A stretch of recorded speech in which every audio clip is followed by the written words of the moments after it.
આજે ધોરણ 12 સામાન્ય પ્રવાહ અને ધોરણ 12નું સાયન્સનું પરિણામ જાહેર થયું છે।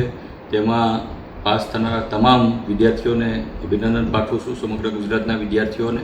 અને સાથોસાથ સમગ્ર ગુજરાતની અંદર મારા બોટાદ જિલ્લાનું સામાન્ય પ્રવાહનું જે પરિણામ આવ્યું છે એ સમગ્ર ગુજરાતમાં બીજા ક્રમે રહ્યો છે અને સાયન્સમાં વિજ્ઞાન પ્રવાહમાં ત્રીજા નંબરે આવ્યો છે। એટલે તમામ મારા બોટાદના જિલ્લાના વિદ્યાર્થીઓને લાખ લાખ અભિનંદન આપું છું।